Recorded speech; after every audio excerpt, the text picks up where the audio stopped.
Kali ini kami akan membahas tentang teori belajar humanistik. Apa ya kira-kira teman-teman? Silahkan simak videonya. Teori belajar humanistik. Teori belajar humanistik adalah pendekatan dalam psikologi yang berfokus pada pengembangan potensi diri dan aktualisasi diri.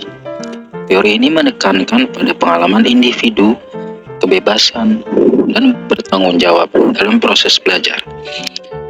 Maksudnya adalah, teori ini memfokuskan pada pengembangan diri individu dengan cara yang sesuai dengan potensi diri, mengamati dan menilai diri dari kacamata si pelaku. Teori ini mendorong seseorang untuk mengembangkan bakat dan potensinya hingga mampu mengenali diri sendiri. Pendekatan holistik sesuai dengan teori belajar humanistik adalah memandang manusia sebagai kesatuan yang utuh, bukan sekedar kumpulan komponen atau perilaku. Belajar sebagai proses pribadi, maksudnya adalah proses ini bersifat personal dan berpusat pada siswa. Kemudian memfokuskan pada potensi manusia. Ini menekankan pada kemampuan manusia itu untuk mengembangkan diri dan meraih aktualisasi diri. Sehingga tujuan belajar humanistik adalah membantu siswa untuk mengenali dan untuk mengembangkan potensi dirinya. Belajar humanistik adalah pendekatan dalam psikologi yang berfokus pada pengembangan potensi diri dan aktualisasi diri. Next, implikasi teori belajar humanistik dalam pembelajaran. Yang pertama, berpusat pada siswa. Yang dimana pendidikan yang berpusat pada peserta didik adalah pendekatan pelatihan yang mengutamakan peserta didik. Hal ini menempatkan fokus pada pelajar, menjadikan pelatihan lebih menarik, dipersonalisasi, dan efektif. Lalu yang kedua adalah peran pendidik sebagai fasilitator. Sebagai fasilitator, guru berperan dalam memberikan pelayanan untuk memudahkan siswa dalam kegiatan proses pembelajaran. Lalu yang ketiga, bagaimana pembelajaran yang bermakna, yaitu pembelajaran yang menyenangkan yang akan memiliki keunggulan dalam meraup segenap informasi secara utuh hingga konsekuensi akhir meningkatkan kemampuan siswa. Selanjutnya, tokoh-tokoh teori belajar humanistik. Yang pertama, Abraham Maslow, dikenal dengan teori hierarki kebutuhan manusia, dan sedangkan Rogers atau Carl Rogers itu menekankan pentingnya konsep diri dan aktualisasi diri. Yang ketiga, Malcolm Knowles mengembangkan konsep pembelajaran andragogi untuk orang dewasa. Peran guru dalam teori belajar humanistik itu terbagi menjadi dua, yaitu satu fasilitator, dua pembimbing. Fasilitator di sini yaitu guru berperan sebagai fasilitator yang memfasilitasi siswa untuk belajar secara mandiri dan menemukan potensi diri. Kedua, pembimbing. Guru bertindak sebagai pembimbing yang mendukung dan memotivasi siswa untuk berkembang sesuai dengan minat dan bakatnya. Nah, di sini juga ada peran siswa dalam teori belajar humanistik.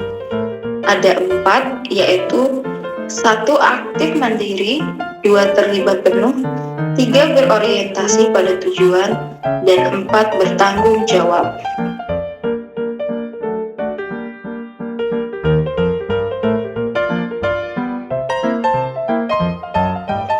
Nah, di sini tuh ada kelebihan dan kekurangan teori belajar humanistik.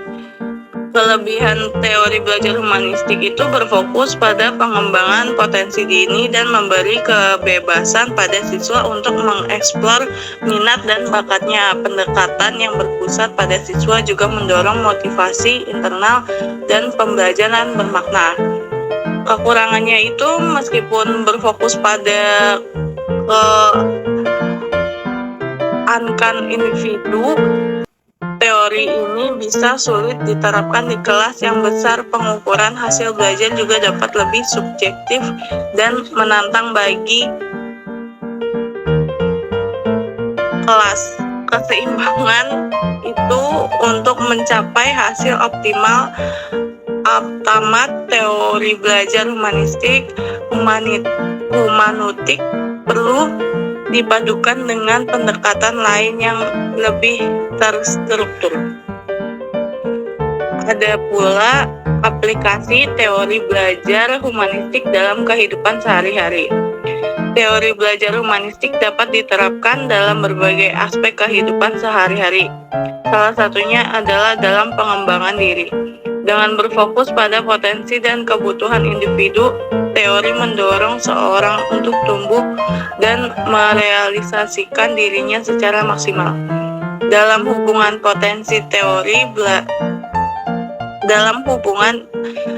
interpersonal, teori belajar humanistik menekankan pentingnya pemahaman, empati, dan penerimaan yang tulus. Hal ini dapat membantu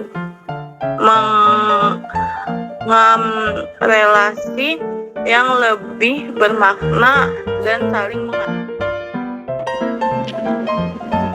Kesimpulannya adalah belajar memang bertujuan untuk menjadikan manusia selayaknya manusia.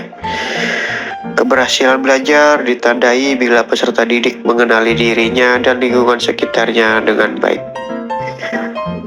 Dalam pandangan teori belajar humanistik, peserta didik dihadapkan pada target untuk mencapai tingkat aktualisasi diri semaksimal mungkin.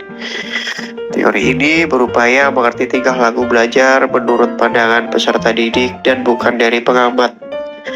Guru juga sangat berperan penting sebagai fasilitator yang menghargai keunikan dan kemandirian siswa, supaya peserta didik mampu berpikir secara induktif, mengutamakan praktik, serta menekankan pentingnya partisipasi peserta didik dalam pembelajaran. Sekian dan terima kasih.